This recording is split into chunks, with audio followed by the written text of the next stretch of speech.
Tujuan pembelajaran A.12 menjelaskan pengertian vektor, notasi vektor, dan panjang vektor. Assalamualaikum warahmatullahi wabarakatuh.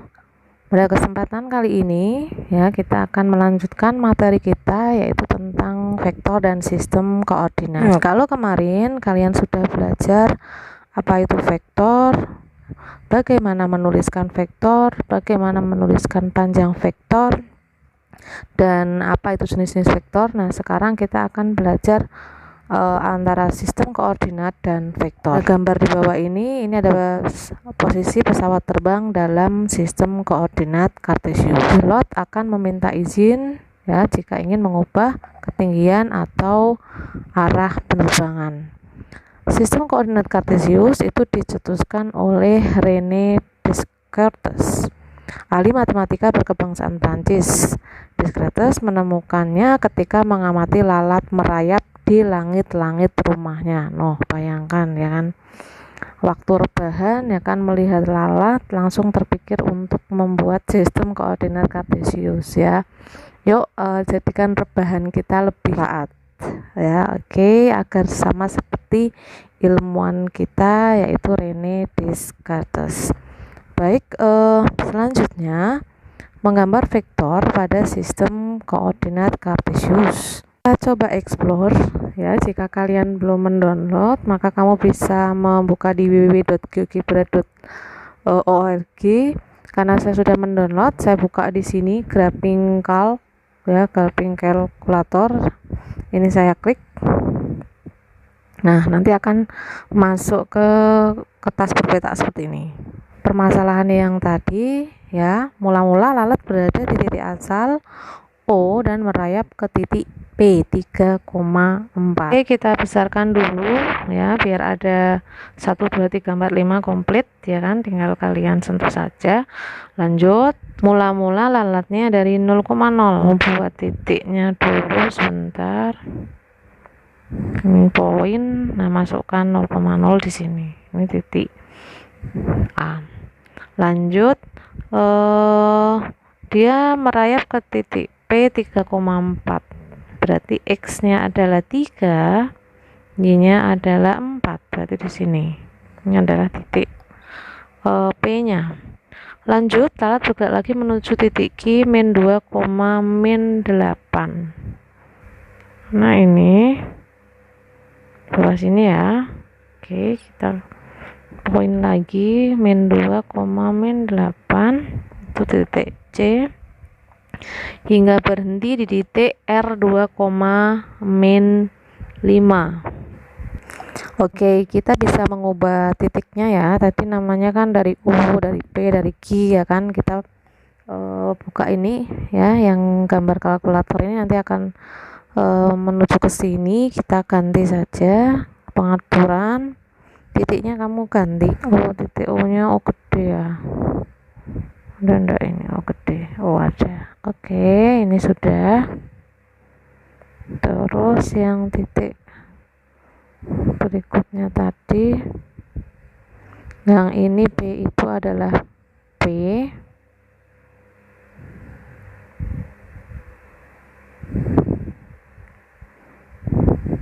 Ini sudah. Terus Q-nya adalah min 2, min 8.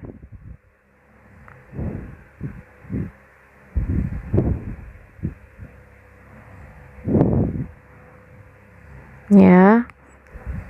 Nah, ini kita duplikat saja ya, main gampang. Terus kita ganti titiknya adalah 2, min 5. 2, min 5. Oke, nanti muncul titiknya ya di sini. Nah, ini tinggal kamu pengaturan kayak tadi, sesuaikan titiknya. Ini tinggal kamu ganti namanya dengan X. Oke, ini sudah jadi nih. Gambarkan vektor perjalanan lalat dalam sistem koordinat Kartesius. Nah, di sini ada line ya, ini ada vektor 2 titik. Nah, Nah, gini, kita hubungkan saja. Berarti dari O ke P. Terus lanjut dari P dia menuju ke Q. Kita perkecil saja. Ya, kita bentuk lagi di sini. Seperti tadi ya. Line, kita klik vektor di antara dua titik. Selanjutnya P ke Q. Ya, terus dari Q ke L. Oke, ini sudah jadi. Nah, inilah vektor lalat tadi ya. Jadi dia bergerak dari O ke P ya. Ini ada apa? Tanda panahnya ya, dari O ke P, dari P ke Q, dan dari Q ke R. Nah, untuk persoalan yang B nanti bisa kalian eksplor sendiri, kamu coba dengan menggunakan GeoGebra ini. Vektor berdimensi 2 pada sistem koordinat. Perhatikan sistem koordinat kartesius di bawah ini. Di sini ada suatu vektor OQ ya. Koordinat titik O adalah 0,0, titik Q adalah x, y. Vektor satuan untuk menunjukkan bagaimana pencapaian titik Q dari O, dari Q ke O. I adalah vektor satuan dalam arah x horizontal. Jadi pada sumbu X itu kita sebut dengan I. J adalah vektor satuan dalam arah Y atau vertikal, berarti yang sumbu Y adalah J. Vektor satuan mempunyai besar satu satuan. Arah horizontal negatif dinyatakan dengan min I, dan arah vertikal negatif dinyatakan dengan min J. Arah ke sini ya, arah biru ini adalah yang arah positif. Ya kan? Ketika ke sana maka arahnya adalah negatif sehingga min I. Tetapi ketika J ya kan, J itu kan ke sana yang positif ya kan, ke sini yang negatif. Vektor OQ dinyatakan sebagai berikut. OQ sama dengan XI plus YJ. X itu berarti panjangnya dari sini ke sini ya, berapa? Y itu berarti panjangnya dari sini ke sini itu berapa? Ya, jadi vektor OQ dapat dinyatakan sebagai XI plus YJ. Ada dua komponen yang membentuk vektor OQ, yaitu komponen horizontal dan komponen vertikal. Jika dari titik O, arah komponen horizontal adalah timur-barat, maka arah komponen vertikal adalah utara-selatan. Ya, kalau menunjukkan arah, kemarin kamu sudah belajar arah kan, ini utara ya kan, ini selatan, ini timur, ini barat. X merupakan proyeksi ortogonal vektor pada sumbu X. Komponen Y merupakan proyeksi ortogonal vektor pada sumbu Y. Vektor dengan dua komponen disebut sebagai vektor berdimensi 2. Panjang vektor sama dengan jarak antara titik pangkal dengan titik ujung. Jarak antara dua titik sama dengan panjang sisi miring dari segitiga siku-siku. Untuk menentukan panjang vektor OQ ya kan, kamu bisa menggunakan teorema Pythagoras. Masih ingat ya teorema Pythagoras? Nah, ini kita pakai kembali karena di sini segitiga OQR itu nanti akan membentuk segitiga siku dengan panjang di sini penyikunya adalah X, ini Y. Sehingga ketika kita ingin mencari panjang OQ ya kan, sisi miring itu sama dengan akar X kuadrat plus Y kuadrat. Oke, ini diingat-ingat kembali. Kedua, yaitu tentang komponen-komponen vektor. Vektor AB dan komponen-komponennya. Kamu lihat arahnya. Ya, berarti kamu nyari di sini ya. 1 2 3 4 5 6 ya kan, garis ini. Nah, ini 6 dan yang ini tingginya. Berarti yang mendatar tadi dia sebagai X, ini sebagai Y. Kamu lihat arahnya. Ya, arahnya ke sana berarti dia positif ya. Positif 1 2 3 4 5 6 berarti 6I. Ya, X itu sama dengan I. Sedangkan Y itu J. Kamu lihat kotaknya berapa? 1 2 3 4 5 6 7 8 berarti 8J.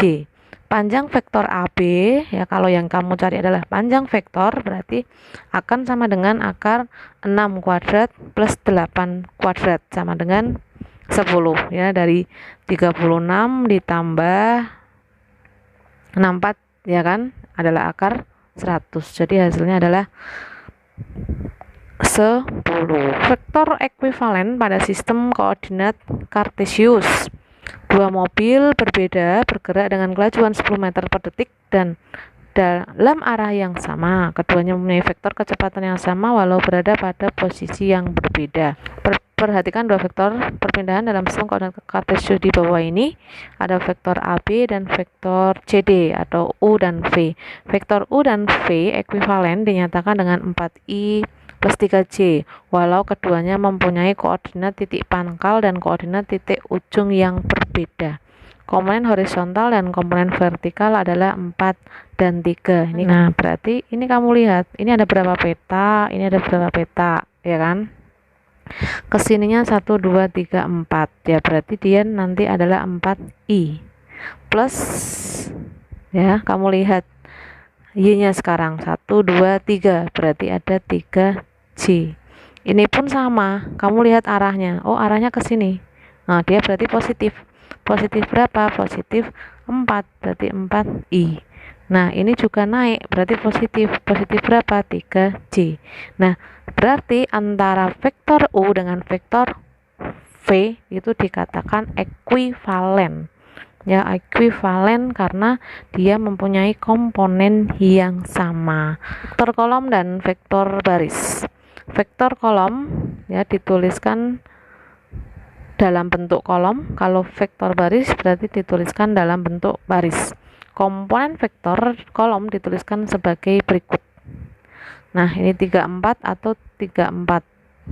Jadi tadi kamu sudah menuliskan ada vektornya adalah 3I plus ya toh 4J. Maka ini bisa kita nyatakan dalam bentuk vektor kolom maupun vektor baris. Ya, vektor kolomnya ya yang seperti ini kolom. Kalau baris berarti dia yang seperti baris. Oh, 3, 4. Ya, ini kolom, ini baris. Oke, untung ya. Oke, sebelum kalian nanti mengerjakan hubungannya dengan masalah kontekstual, kita perdalam dulu konsep kalian tentang komponen-komponen matriks, ya kan? Bisa kalian coba kerjakan.